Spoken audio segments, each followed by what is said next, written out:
प्यारे बच्चों, गणित की पिछली वीडियो में मैंने आपको प्रश्नावली 7.3 के 3 प्रश्न बताए थे और आपको हल करने को दिए थे। बच्चों, पिछली वीडियो में हमने किया था कि हमारे पास अगर छायांकित भाग है तो उसके लिए किस तरह से हम परिमेय संख्याओं को लिखते हैं और साथ ही साथ किस तरह से उनकी हम तुलना करते हैं।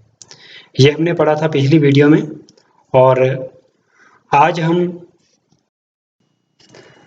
पढ़ेंगे कि यदि हमारे पास हर दिया है और उस दिए हुए हर के बराबर हमने एक तुल्य भिन्न लिखनी है या दिए हुए अंश के बराबर की हमने एक तुल्य भिन्न लिखनी है तो उसको हम कैसे लिखेंगे। और इसके साथ साथ हम लिखेंगे, आज हम सीखेंगे कि हम भिन्न को सरलतम रूप में कैसे लिखते हैं। यदि हमारे पास एक भिन्न दी है, उस भिन्न को हम कैसे सरलतम रूप में लिखेंगे, तो ये आज हम पढ़ेंगे। तो चलिए प्रश्नावली 7.3 का प्रश्न नंबर 4 शुरू करते हैं।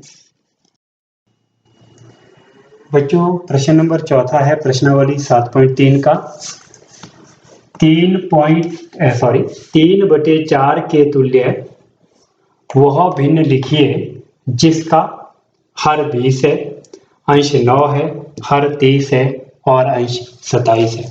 तो बच्चों, आपने 3/4 के तुल्य भिन्न लिखनी है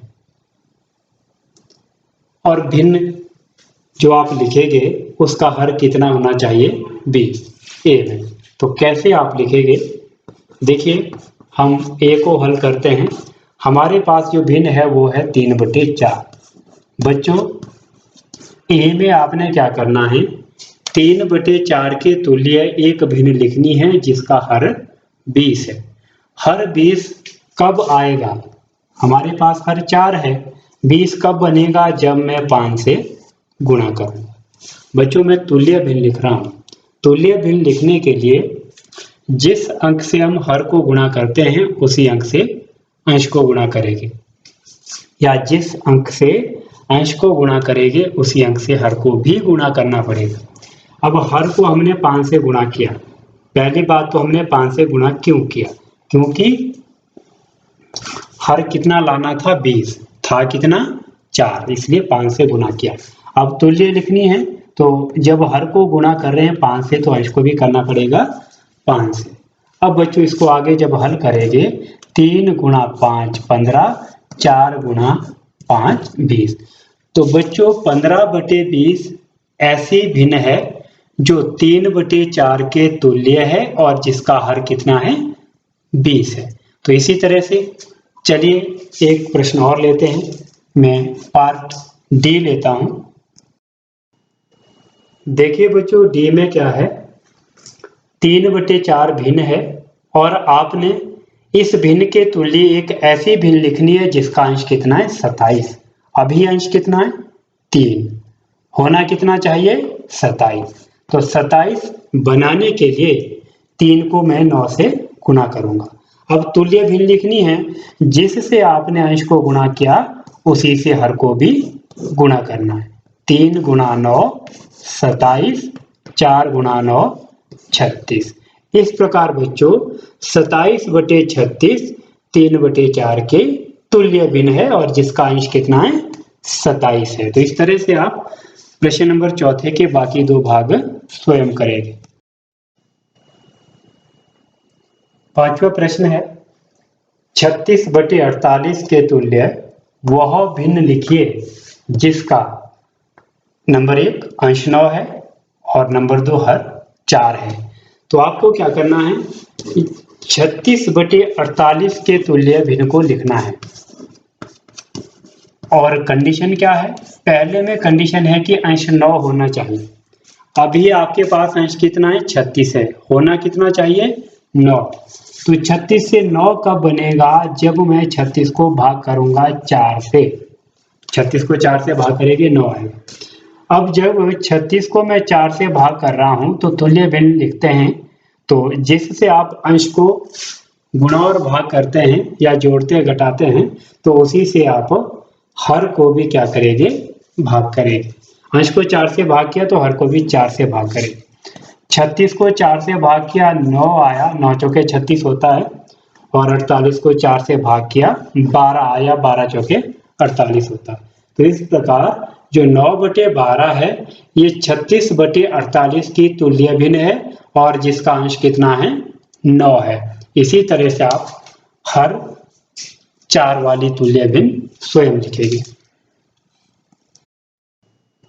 प्रश्न नंबर 6 है, जांच कीजिए कि निम्न भिन्न तुल्य है या नहीं। मैंने पहला पार्ट इसका लिया है। ए 5/9, 30/54। आपको बच्चों बताना है क्या ये भिन्न तुल्य है या नहीं है। बच्चों तुल्य भिन्न वो होती है जिनको जब हम काटते हैं या सरलतम रूप में लिखते हैं मान बराबर आते हैं। देखिए मेरे पास पहली भिन्न है 5/9, दूसरी भिन्न है 30/54। अब जो ये 5/9 है इसको तो हम नहीं काट सकते क्योंकि ऐसा कोई अंक नहीं है जो 5 को भी भाग करता है और 9 को भी भाग करता है। तो 5/9 तो एज इट इज आएगा। अब जो 30/54 आप देख रहे हैं, अब 30 और 54, 6 के पहाड़े में 30 भी आता है, 6 के पहाड़े में 54 भी आता है। तो मैं क्या करूंगा, इसको भी 6 से भाग करूंगा, इसको भी 6 से भाग करूंगा। 6 पंजे 30, 6 9 54, तो कितना आया 5/9। देखिए बच्चों पहली भिन्न कितनी है 5/9, दूसरी भिन्न का मान भी कितना आया 5/9। तो इसलिए ये जो दोनों भिन्न हैं ये क्या है, तुल्य हैं। तो हम लिखेंगे अतः 5/9 और 30/54 कैसी भिन्न हैं, तुल्य भिन्न हैं।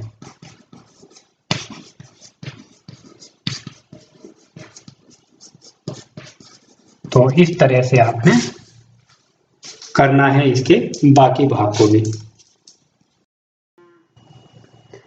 प्रश्न नंबर 7वां है, निम्नलिखित भिन्नों को उनके सरलतम रूप में बदलिए। 2 प्रश्न मैंने लिए हैं ए और बी। तो बच्चों जो भिन्न आपके पास दी है इन भिन्नों को आपने सरलतम रूप में लिखना है। कैसे लिखेंगे, जैसे पहला है 48/60। अब आपने एक ऐसा अंक देखना है, ऐसी संख्या देखनी है जिससे 48 भी भाग होता है और 60 भी भाग होता है और उससे दोनों को काट लेना है। ठीक है, तो 48 और 60 से जो 48 और 60 दोनों को भाग करती है वो संख्या है 6। तो 6 से भाग करिए इसको। आप ऐसा भी लिख सकते हैं या डायरेक्ट भी काट सकते हैं। तो 48 को जब 6 से भाग करेंगे 8 6 48 होता है। 60 को जब 6 से भाग करेंगे 10 6 60 होता है। अब हमारे पास आया 8/10। बच्चों अब 8/10 एक ऐसी संख्या इन दोनों के लिए देखनी है जिससे 8 भी भाग होता है, जिससे 10 भी भाग होता है। तो 2 ऐसी संख्या है जिससे दोनों भाग होते हैं, तो दोनों को 2 से भाग कर लेंगे। तो 8 को 2 से भाग करेंगे 4 आएगा, 10 को 2 से भाग करेंगे 5 आएगा। अब इसके बाद जो 4 और 5 आया 4/5, ये दोनों अभाज्य 5 अभाज्य, 5 किसी से भाग नहीं होता। तो 4/5 इसका उत्तर है। एक तरीका तो बच्चों इस तरह से आप कर सकते हैं और दूसरा तरीका जैसे ये 48/60 है आप डायरेक्ट भी काट सकते हैं। कैसे काटेंगे, इस तरह से पहले हमने 6 से काटा, 8 6 48, 10 6 60, फिर 2 से काटा, 4 दूने 8, 5 दूने 10। अब जो 4 और 5 बचा है अंश और हर में, तो इसको हम इस तरह से लिखेंगे। तो आप जो भी मेथड आपको सही लगे, आसान लगे, उस मेथड से आप कर सकते हैं। इसी तरह से हम 150/60 को सरलतम रूप में लिखेंगे। तो देखिए बच्चों हम 150/60 को कैसे लिखेंगे, अंत में 0 लगी है तो सबसे पहले तो 0 से ही काट लेते हैं, 0 से 0 काट लेते हैं। अब बचा 15/6। अब जो 15/6 आपके पास बचा है 3 के टेबल में, 3 के टेबल में 15 आता है, 5 3 15, और 3 के टेबल में 6 भी आता है, 2 3 6। तो हमारे पास अंश में बचा 5, हर में बचा 2। इस तरह से आप प्रश्न नंबर 7 के जितने भी भाग हैं उनको हल करेंगे। बच्चों प्रश्न नंबर 8वां अपनी बुक में देखिए क्या बताया है इसमें।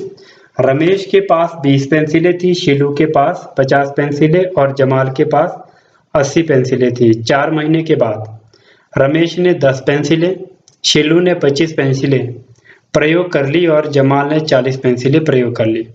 प्रत्येक ने अपनी पेंसिलों की कौन सी भिन्न प्रयोग कर ली। जांच कीजिए कि प्रत्येक ने अपनी पेंसिलों की समान भिन्न प्रयोग की है। तो सबसे पहले बच्चों हम लिखेंगे रमेश द्वारा प्रयुक्त पेंसिलों का भिन्न। उसके पास कुल पेंसिलें 20 थी, प्रयुक्त उसने 10 की, तो भिन्न क्या बनेगा 10/20। उसी तरह से शीलू और जमाल द्वारा प्रयुक्त पेंसिलों का भिन्न लिखेंगे। तो हम डायरेक्ट भिन्न लिखेंगे। तो सबसे पहले बच्चों रमेश द्वारा प्रयुक्त पेंसिलों का भिन्न। रमेश ने 10 पेंसिलें प्रयोग की, कितने में से 20 में से, तो भिन्न क्या हुआ 10/20। और शीलू ने 50 में से 25 पेंसिलें प्रयोग की, तो इसका भिन्न बना 25/50। और जमाल ने 80 में से 40 पेंसिलें प्रयोग की, तो भिन्न बना 40/80। अब आपको ये बताना है, जांच कीजिए कि प्रत्येक ने अपनी पेंसिलों की समान भिन्न प्रयोग की है। तो हमने देखना है क्या प्रत्येक भिन्न समान है। 10/20 इसको जब आप सरलतम रूप में लिखेंगे, 10 से काटेंगे, एक ही दाएं 10, 2 दाएं 20, तो भिन्न बनेगा 1/2। अब जो 25/30 है इसको सरलतम रूप में लिखेंगे, सॉरी 25/50, 25 से कम 25, 25 दूने 50, ये भी बना भिन्न 1/2। 40/80 इसको सरलतम रूप में लिखेंगे, 40 से कम 40, 40 दूने 80, ये भी भिन्न बना 1/2। प्रत्येक में जो भिन्न है वो कितना बना है 1/2। तो हम लिखेंगे प्रत्येक अवस्था में पेंसिलों की समान भिन्न प्रयुक्त हुई है। प्रत्येक अवस्था में पेंसिलों की समान भिन्न प्रयुक्त हुई है। बच्चों 9वां प्रश्न है, तुल्य भिन्नों का मिलान कीजिए और प्रत्येक के लिए 2 भिन्न और लिखिए। तो आपके पास जैसे पहले में भिन्न दी है 250/400, तो इसको पहले आपने सरलतम रूप में लिखना है। कैसे लिखेंगे, 0 से 0 को काट लेंगे, 5 से कटता है, 5 पंजे 25, 8 पंजे 40, तो 250/400 किसके बराबर आया 5/8।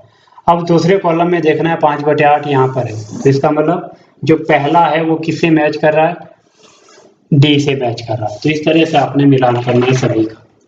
मिलान करने के बाद आप क्या करेंगे, उसी तरह से दूसरा, तीसरा, चौथा, पांचवा, ये किस किस से मेल खाता है वो आपने लिखना है। साथ ही साथ आपने अन्य तुल्य भिन्नें लिखनी है, ठीक है। जैसे पहला है 250/400 की अन्य तुल्य भिन्नें क्या होगी। बच्चों अन्य तुल्य भिन्नें लिखने के लिए आप क्या करेंगे, आप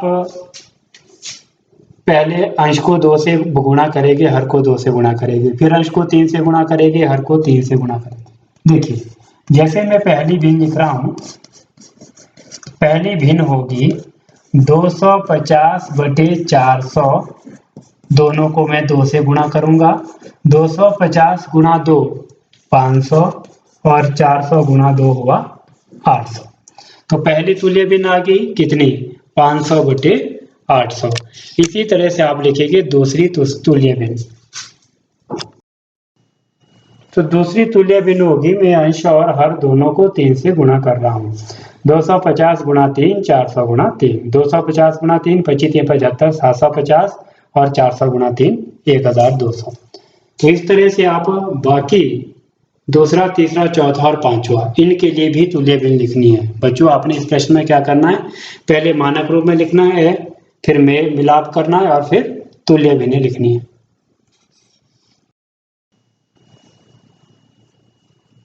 आपके लिए आज का होमवर्क है, आप प्रश्नावली 7.3 के प्रश्न नंबर 4 से लेकर प्रश्न नंबर 9 तक जो हमने किए हैं, इन सभी प्रश्नों को अपनी फेयर कॉपी में करेंगे और उसका फोटो लेकर ग्रुप में अवश्य भेजेंगे।